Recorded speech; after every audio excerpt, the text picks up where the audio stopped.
The Interfaith Amigos were brought together by the tragedies of 9/11. They had no plan to make their arrangement a formal one. They simply came together to support one another through those difficult times. Their meetings became weekly, their friendship deepened. They began doing presentations together and wrote a book, then a second, and a third.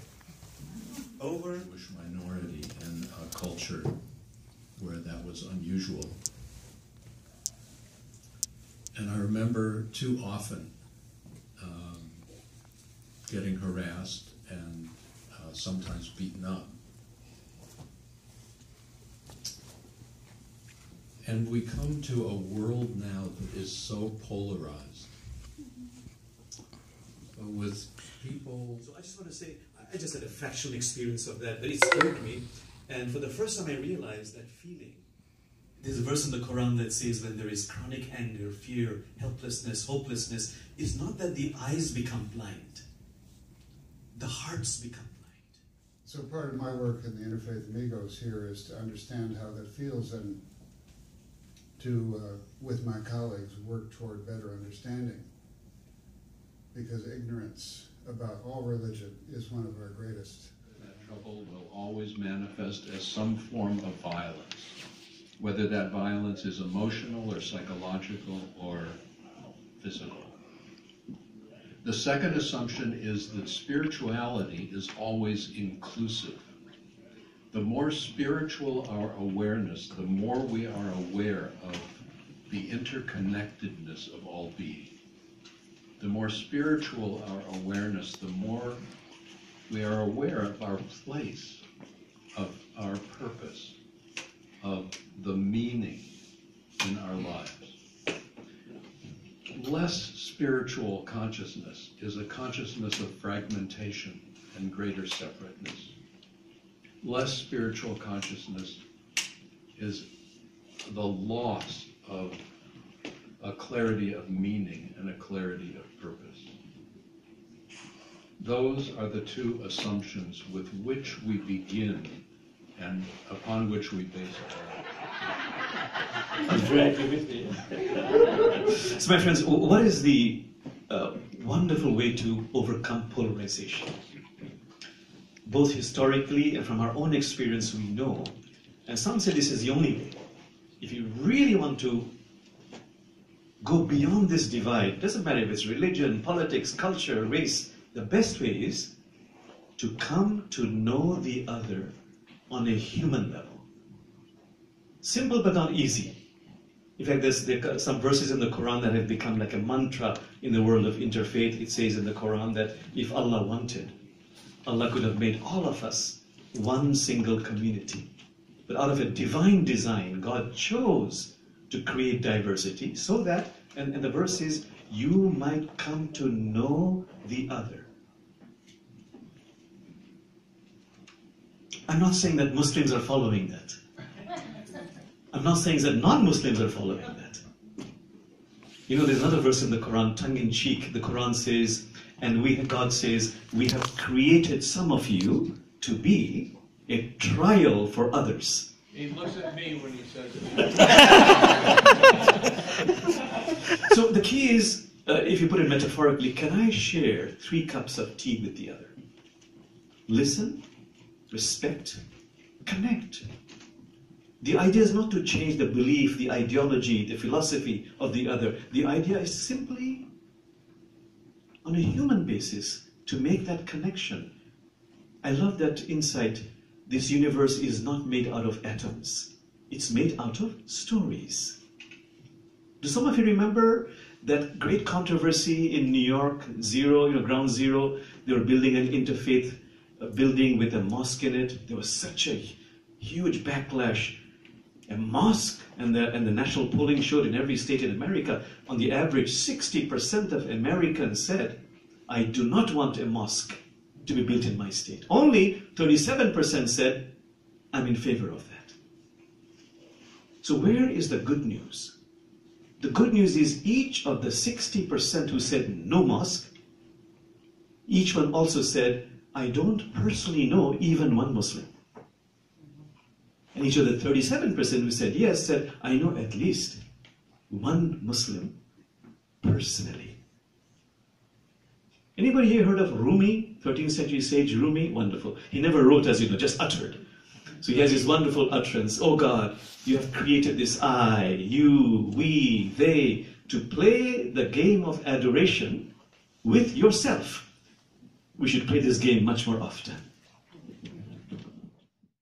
We chose to share with each other from our sacred texts.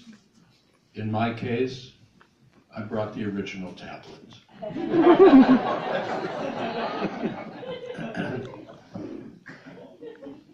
Higid lacha adam ma tovum. Let's try again. Higid lacha adam ma tovum. That's how it was the first 3 years. I'll tell you, we do that obviously as play, but the truth is, it sometimes seems like a risk to allow ourselves to open fully to the wisdom of another's tradition. Sometimes we feel that in doing so we might dilute our own identity or our own affiliations. To do so might risk an involvement in another tradition that we hesitate to get involved with. So one of the things all of us had to contend with is, can we allow ourselves to witness, to experience, and to be nourished by the wisdom and the treasures of another tradition? So I'd like to share these words from the 8th century before the Common Era prophet Micah, who was speaking to the northern kingdom of Israel and responding, as many of the prophets did, to a community that had forgotten that ritual observance was meant to remind us of how to treat one another. Ritual observance itself was not meant as the central demand. Micah said, Higid lecha adam ma tov u'ma Adonai doresh mimcha. It has been told you, humankind, what is good and what the Eternal One asks of you. Ki im asot mishpat, nothing other than doing justly, va'ahavat chesed, and loving kindness, v'hatznea lechet im Elohecha, and walking with integrity in the presence of your God. Often that's translated walking humbly, but in English, humbly sometimes demands a lessening of our own identity. And that's not what Micah was saying.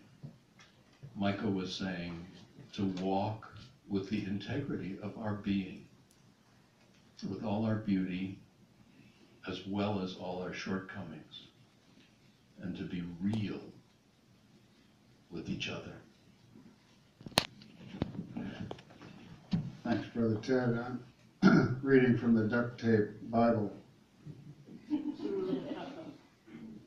This is the Gospel of John. Jesus is talking to his disciples at the end of his ministry, trying to summarize some of the wisdom that he wants them to keep talking about. And he says, "This is my commandment, that you love one another as I have loved you.